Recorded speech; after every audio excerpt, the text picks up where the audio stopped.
warahmatullahi wabarakatuh. Waalaikumsalam warahmatullahi wabarakatuh. Dan selamat siang ibu-ibu semua. Ya, Terima kasih atas partisipasinya, atas kesediaannya yang Bapak Ibu guru semua sudah bersedia untuk meluangkan waktu. Di sini saya minta sedikit waktunya untuk berbagi praktik baik yang dimana pada saat itu selama 1 minggu kurang lebih saya tidak hadir di sekolah.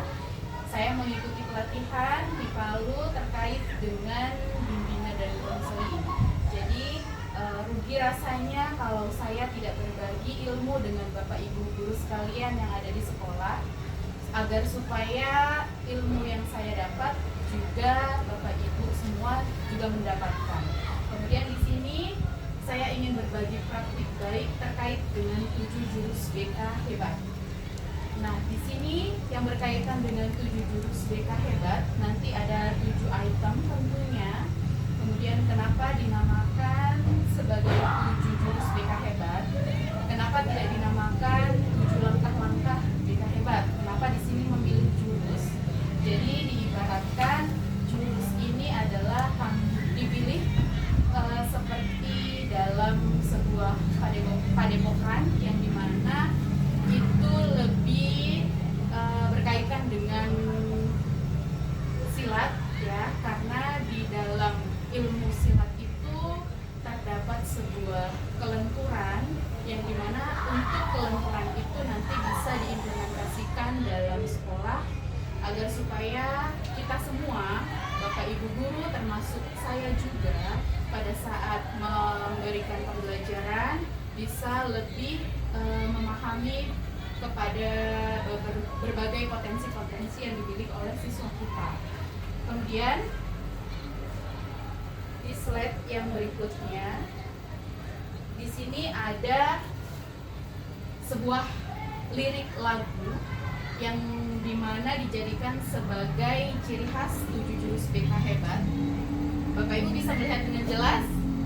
Bisa ya, mulai dari murid mandiri dan kuat, kemudian tumbuh di lingkungan sehat bersama guru yang hebat, penuh cinta dan bersahabat, mendidik dengan menggunakan 7 jurus. Jadi 7 jurusnya itu adalah ini.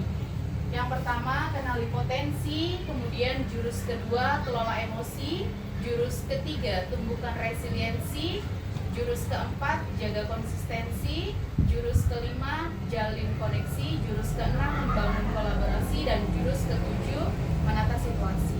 Tujuannya supaya sekolah itu aman, nyaman, dan menggembirakan. Jadi ketika anak-anak pergi ke sekolah, tidak ada yang namanya merasa terpaksa.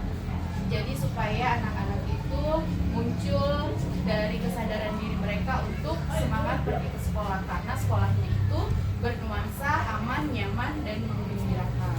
Kemudian tempat bertumbuh harapan bersama harus diwujudkan. Mendidik dengan tulus, kemudian tetap menggunakan 7 jurus. Supaya Bapak Ibu lebih paham dan saya ingin mengenalkan ciri khas lagu BK, mari kita semuanya bersama-sama bernyanyi dan saya minta kesediaannya Bapak Ibu untuk berdiri. Jadi nanti kita bernyanyi sambil nanti ada beberapa gerakannya bisa diikuti. Sudah siap ya Bapak Ibu ya? Oke. Siap. Boleh sambil tepuk tangan.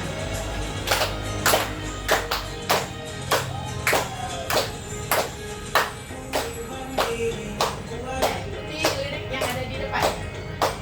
peduli lingkungan sehat bersama guru yang hebat, penuh cinta dan bersahabat, mendidik dengan tulus, gunakan 7 jurus, kenali potensi, kelola emosi, resiliensi, jaga konsistensi dan jalin koneksi, membangun kolaborasi dan menata situasi.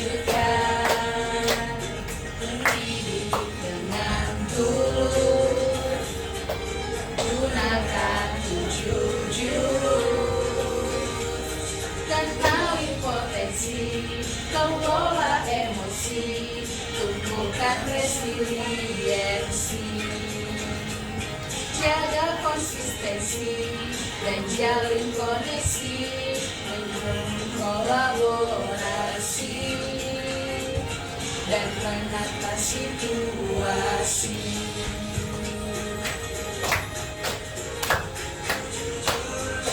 Hebat, semua murid melangkah tepat.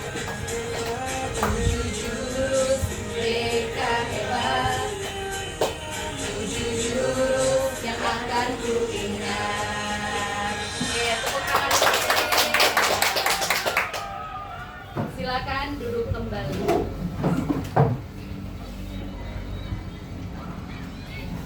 Jadi tadi yang sama-sama kita nyanyikan itu adalah ciri khas lagu dari 7 jurus BK Hebat. Kemudian berikutnya saya ucapkan selamat datang di perguruan Bumi Kinasi. Jadi saya ibaratkan Bapak Ibu guru semua di sini adalah para pendekar hebat. Jadi selamat datang di perguruan Bumi Kinasi. Selamat Bapak Ibu sudah menjadi pendekar terpilih. Bapak Ibu telah dipanggil oleh semesta untuk menjalankan sebuah misi penting. Perjuangan untuk menciptakan padepokan yang aman, nyaman, dan menggembirakan. Jadi ingat ya Bapak Ibu, semuanya di sini Bapak Ibu sudah terpilih menjadi sebuah pendekar yang dimana mempunyai misi penting. Misi pentingnya itu adalah menciptakan padepokan yang diibaratkan itu padepokannya itu adalah sebuah sekolah yang bernuansa sekolah yang aman, nyaman, dan menggembirakan. Tentunya dengan menggunakan 7 jurus. Tadi yang pertama, jurus pertama itu adalah kenali potensi. Kemudian jurus kedua, kelola emosi. Kemudian yang ketiga adalah tumbuhkan resiliensi. Kemudian jurus keempat, jaga konsistensi. Jurus kelima, jalin koneksi. Jurus keenam, bangun kolaborasi. Dan jurus ketujuh adalah menata situasi. Yang kemudian kebetulan 7 jurus ini belakangnya semua si. Ya. Jadi saya harap nanti kita bisa sama-sama memahami 7 jurus ini supaya kita bisa menciptakan sekolah yang bernuansa aman, nyaman, dan menggembirakan. Kita mulai dari jurus yang pertama. Di sini adalah kenali potensi. Bapak Ibu bisa dilihat secara jelas saya. Nah, di sini kenali potensi bahwa perlu kita ketahui peserta didik kita tentunya memiliki kemampuan atau potensi yang unik. Jadi satu dengan yang lain itu pasti memiliki potensi yang berbeda-beda.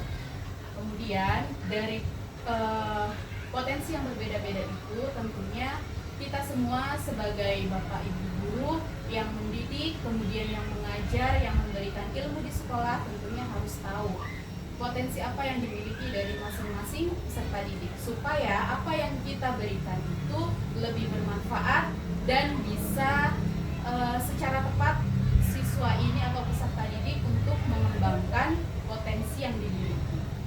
Nah, di sini untuk komponen kenali potensi, ada yang pertama itu urgency assessment. Deskripsinya mendeteksi kesenjangan antara potensi aktual dan potensi optimal. Indikatornya adalah analisis gap melalui triangulasi data. Jadi bisa diketahui potensi siswa melalui triangulasi data yang biasa dikenal dengan yang pertama observasi, kemudian wawancara, yang ketiga itu adalah dokumentasi. Kemudian yang kedua ada teorinya Holland yang disebut dengan research. Deskripsinya adalah pemetaan kecocokan karir berdasarkan kepribadian. Jadi ternyata teori kepribadian Holland ini yang disebut dengan research. Jadi nanti ada yang namanya instrumen di situ terkait dengan kepribadian. kepribadian itu bisa mempengaruhi salah satu untuk memilih atau keberhasilan dalam berkarir. Nah, di sini untuk indikator pengukurannya melalui skor dominan pada 6 dimensi minat. Kemudian untuk komponen yang berikutnya ada multiple intelligence. Ini teorinya Gartner. Deskripsinya adalah identifikasi modalitas belajar unik murid. Jadi di sini yang terkait dengan multiple intelligence itu seperti masing-masing siswa itu mempunyai beberapa bakat yang ternyata bisa diketahui melalui dengan asesmen.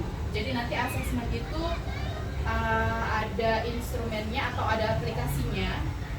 Jadi pada saat siswa mengisi instrumen atau mengerjakan instrumen tersebut, nanti bisa diketahui dia itu mempunyai potensi di bidang apa, kemudian kira-kira bisa disalurkan kemampuannya itu melalui ekstrakurikuler apa. Kemudian yang terakhir, komponen gaya belajar. Deskripsinya penyesuaian strategi pembelajaran sesuai dengan preferensi kognitif.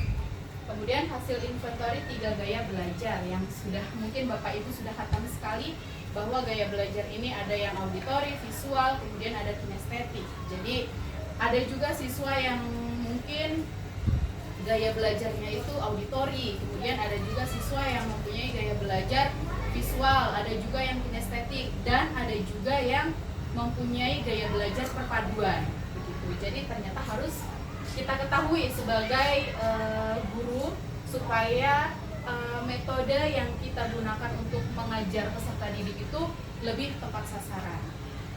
Kemudian kita lanjut di jurus yang kedua. Di jurus yang kedua ini adalah kelola emosi. Untuk kelola emosi, di sini ada 3 komponen. Yang pertama itu adalah self awareness atau biasa disebut dengan menyadari diri. Berarti kemampuan untuk memahami emosi, pikiran, dan nilai yang mempengaruhi perilaku dalam berbagai situasi.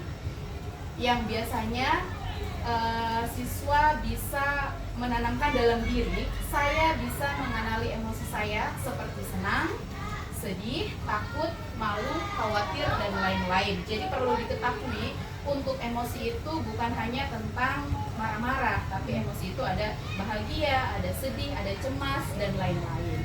Kemudian komponen yang kedua itu adalah self management yang biasa disebut mengelola diri. Di sini berarti kemampuan untuk mengatur emosi, kemudian pemikiran dan perilaku secara efektif pada situasi yang berada. Contohnya, saya tahu caranya untuk menenangkan diri saya saat marah, takut, khawatir, dan lain-lain. Kalau yang pertama itu kan memahami, paham bahwa saya ini merasa sedih atau senang. Kemudian yang kedua, mampu untuk mengatur atau mengelola emosi. Kalau misalkan sedih, bagaimana supaya saya itu tidak sedih berlarut-larut, jadi punya kemampuan untuk mengelolanya. Kemudian komponen yang ketiga, responsible decision making atau biasa disebut mengambil keputusan yang bertanggung jawab.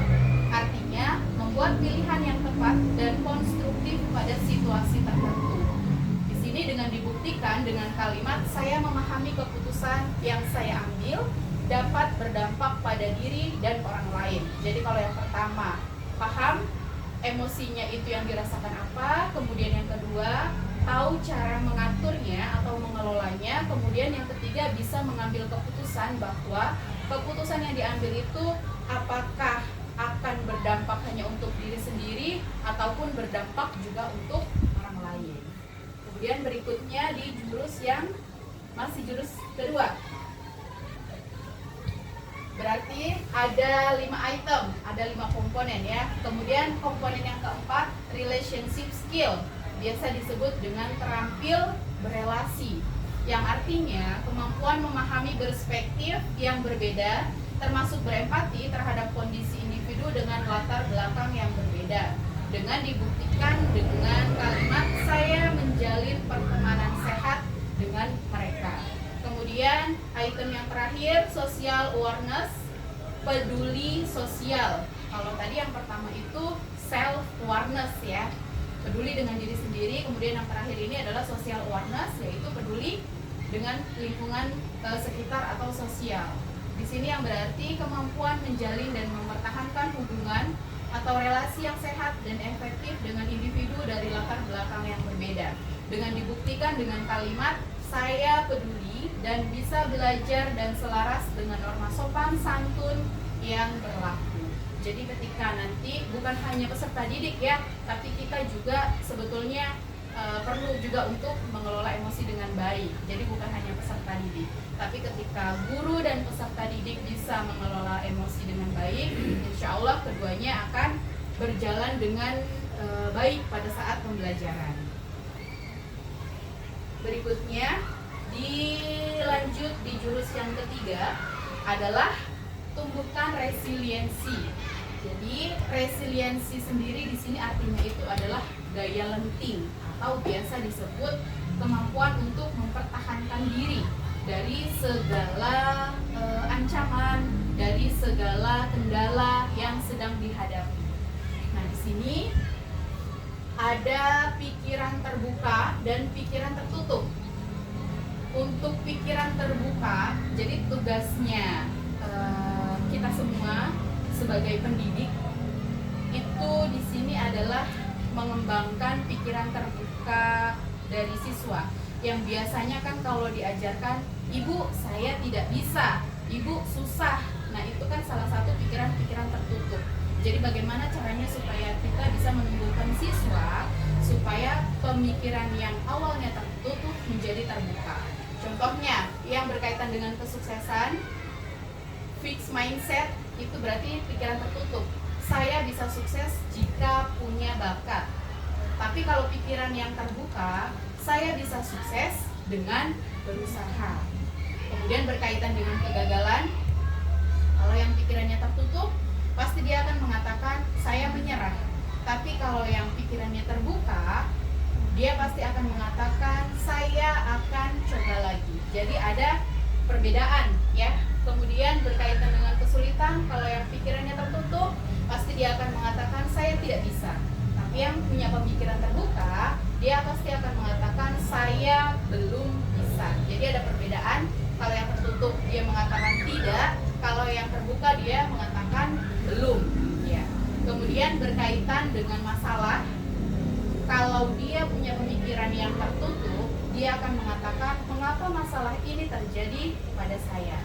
Berbeda hal kepada seseorang yang mempunyai pemikiran terbuka, dia akan mengatakan solusi apa yang bisa saya upayakan. Jadi ketika mendapatkan masalah, bukan menyalahkan masalahnya, tapi langsung mencari kira-kira apa solusinya. Kemudian berkaitan dengan kritik, biasanya orang yang punya pola pikir tertutup, dia akan mengatakan atau merasa saya sakit hati. Tapi ketika dia mempunyai pola pikir terbuka, pasti dia akan mengucapkan terima kasih, saya akan memperbaikinya. Nah, jadi terkait dengan fixed mindset dengan grow mindset itu sangat berbeda. Yang menjadi PR-nya kita adalah kita mengembangkan grow mindset ini kepada peserta didik kita semua. Berikutnya di jurus keempat. Di jurus keempat di sini ada jaga konsistensi. Apa yang perlu dijaga konsistensinya? Otomatis berkaitan dengan semangat belajarnya anak-anak. Bagaimana caranya supaya konsistensinya itu tetap terjaga? Yang pertama, buatlah kebiasaan itu jelas atau kelihatan. Jadi jangan sampai intinya siswa itu harus melakukan segala sesuatu itu yang jelas. Contohnya misalkan Bapak Ibu guru di sini memberikan tugas yang jelas, atau misalkan sebelum mengajar, misalkan ada aturan dari Bapak Ibu guru sebelum melanjutkan pembelajaran harus mengulang atau mengulang pembelajaran sebelumnya supaya tidak lupa. Ya, kemudian jadi di situ sudah sangat jelas. Kemudian yang kedua, buatlah kebiasaan itu menarik. Jadi kalau kebiasaannya menarik, tentunya siswa itu akan lebih suka. Berbeda hal dengan kebiasaan yang tidak menarik, yang monoton, yang begitu-begitu saja, pasti siswa tidak akan Kemudian yang ketiga, buatlah kebiasaan itu mudah dilakukan. Jadi jangan langsung berat yang dilakukan, tapi mulai dari yang mudah-mudah terlebih dahulu. Berikutnya yang terakhir, buatlah kebiasaan itu memuaskan. Contohnya, kalau kebiasaan sudah dilakukan, biasanya mungkin dalam akhir pertemuan ada yang namanya kuis dan lain sebagainya. Ketika kuis itu sudah diberikan, mungkin bisalah diberikan reward, tapi reward itu bukan hanya berupa barang saja, tapi mungkin berupa ucapan selamat, berarti artinya kamu paham dengan materi yang sudah ibu jelaskan. Itu kan termasuk reward, dan peserta didik pastinya akan merasa senang, akan merasa dia itu dihargai, dianggap bahwa dia itu bisa atau dia itu bisa menguasai materi yang baru saja dijelaskan. Berikutnya adalah jalin koneksi. Nah, jalin koneksi ini bukan hanya siswa juga, tapi termasuk kita semua, Bapak Ibu guru ya, termasuk saya juga perlu sekali untuk yang namanya menjalin koneksi. Bagaimana kita bisa menjalin koneksi dengan baik? Yang pertama, kita harus mempunyai keterampilan dalam mendengarkan, harus menjadi pendengar yang baik. Jangan sampai nanti misalkan ada siswa yang mungkin ingin bertanya sama Bapak Ibu guru semua, termasuk bertanya dengan saya, yang sebetulnya tujuannya siswa itu bertanya untuk mencari jawaban yang awalnya tidak tahu dan dia ingin tahu, tapi malah kita tidak mau menjadi pendengar yang baik atau malah mengabaikan.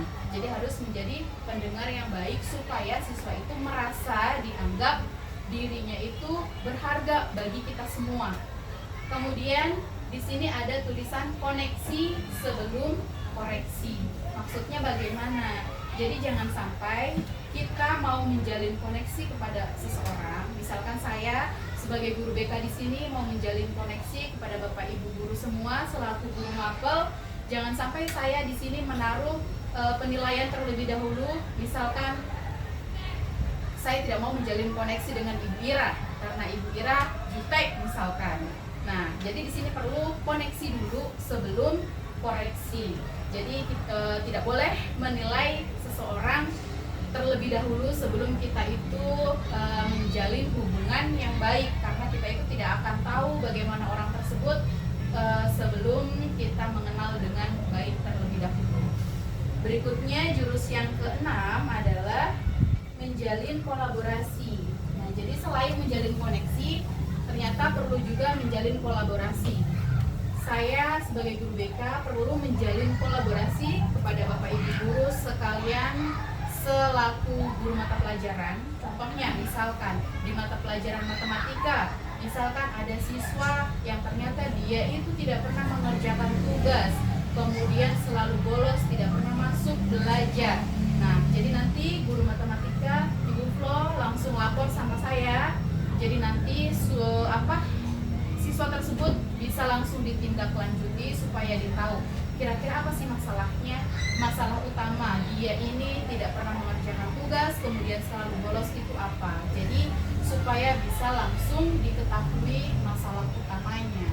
Kemudian di sini diibaratkannya itu guru kelas sama guru BK, tapi bisa juga ini diganti dengan guru mata pelajaran karena kita SMP, jadi tidak ada guru kelas, yaitu guru mata pelajaran.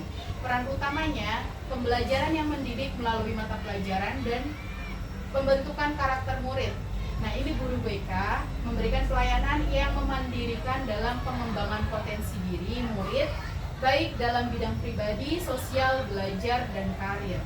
Kemudian ada kebutuhan kolaborasi, membantu memahami dan mengatasi masalah belajar sosial, emosional, dan perilaku murid. Kemudian guru BK di sini mengembangkan program BK-nya melalui dan intervensi terpadu melalui kolaborasi lintas peran di sekolah. Kemudian sumber kerjasamanya bisa melalui orang tua, kepala sekolah, guru mapel, konselor itu guru BK, pihak luar sekolah yang terkait. Kemudian di sini guru BK bisa berkolaborasi dengan guru kelas, guru mata pelajaran, orang tua, masyarakat, dan pihak yang terkait lainnya. Kemudian tujuan dari kolaborasi itu apa? Menciptakan lingkungan belajar yang mendukung dan holistik. Kemudian meningkatkan kesejahteraan secara pribadi, sosial, akademik, dan karir sebagai bagian dari proses perkembangan yang utuh. Kemudian terkait dengan tantangan, di sini yang biasa dihadapi terkait dengan masalah sosial, emosional, perilaku yang mempengaruhi kemampuan belajar.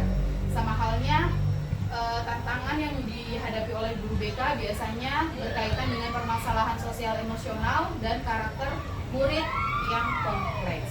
Itu berkaitan dengan kolaborasi. Jadi kedepannya saya minta kesediaannya Bapak Ibu semua untuk menjalin kolaborasi supaya siswa-siswa yang ada di SMP 1 Bahodoh ini tidak memiliki hambatan. Artinya kalau memiliki hambatan pun bisa segera terselesaikan. Sama tadi. Kemudian jurus yang terakhir di sini menata situasi. Apa sih manfaatnya untuk menata situasi? Yaitu supaya tercipta mewujudkan lingkungan pendidikan yang sehat secara fisik, mental, sosial, dan spiritual, serta bebas dari kekerasan bagi semua warga sekolah. Berarti kalau semua warga sekolah terkait dengan siswa, gurunya, kemudian TU, kalau ada security ya security, itu yang menjadi atau komposisi dari warga sekolah. Kemudian mewujudkan lingkungan pendidikan yang mendukung tumbuh kembangnya murid secara utuh dan optimal, serta menguatkan karakter positif. Kemudian mewujudkan pembelajaran yang berkesadaran, bermakna, dan menggembirakan. Intinya adalah tadi sekolah yang aman, nyaman, dan menggembirakan. Nah di sini sekolah aman. Bagaimana sih yang dimaksud dengan sekolah aman? Menyediakan kotak curhat, kemudian melakukan screening ringan perilaku agresif. Jadi screening itu bukan tentang kesehatan fisik saja, tapi ternyata terkait dengan perilaku agresif itu juga perlu. Kemudian melatih siswa dan guru menjadi peer mediator atau sahabat anti bullying. Kemudian membuat SOP perlindungan siswa bersama kepala sekolah. Nah ini bisa dipakai contohnya tata tertib. Kemudian bagaimana sekolah yang nyaman? Sekolah yang nyaman berarti menyediakan ruang tenang bagi siswa yang sedang cemas. Kemudian guru sebagai fasilitator kegiatan saling mengenal dan membangun relasi, pelatihan empati dan komunikasi asertif ke guru dan OSIS, dan membuat survei sederhana apa yang membuat kamu betah atau tidak betah di sekolah. Jadi ternyata ini penting kita berikan kepada siswa supaya kita juga bisa melaksanakan perbaikan agar supaya siswa itu merasa nyaman di sekolah. Kemudian yang menggembirakan itu seperti apa? Di sini sistem pembelajaran berbasis aktivitas dan pengalaman. Tadi sudah disebutkan bahwa siswa itu mempunyai gaya belajar yang berbeda-beda.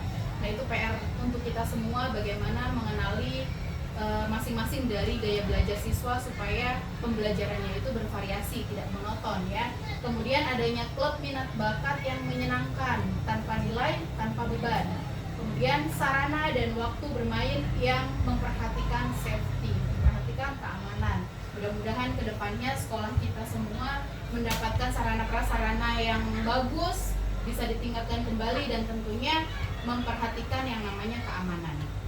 Nah, kemudian Bapak Ibu, dari ke-7 jurus BK Hebat ini, saya sudah melakukan implementasi kepada siswa. Yang saya ambil itu adalah kelas 8B.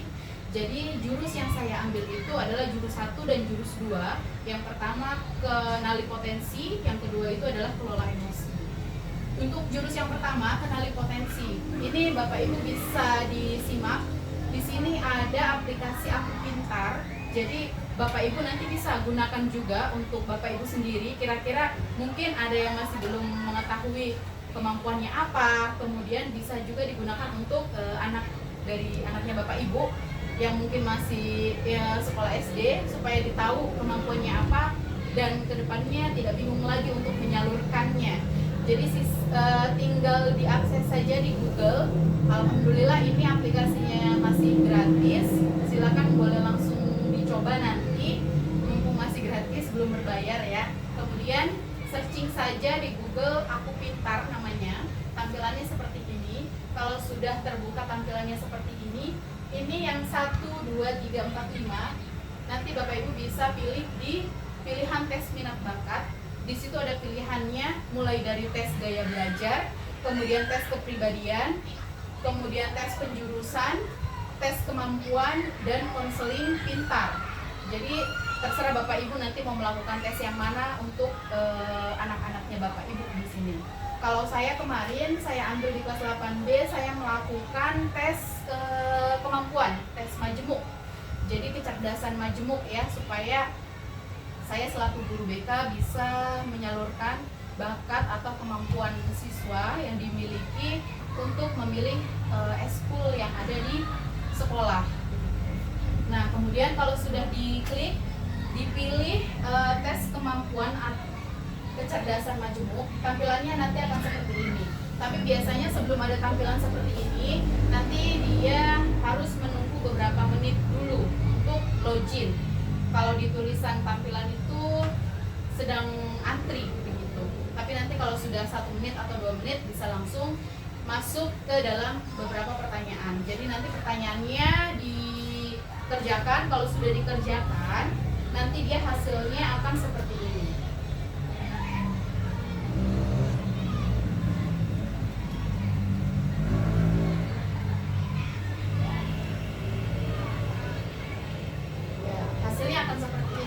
Contohnya ini dari Nur Hausyah, dia mempunyai kecerdasan di bidang visual dan kinestetik.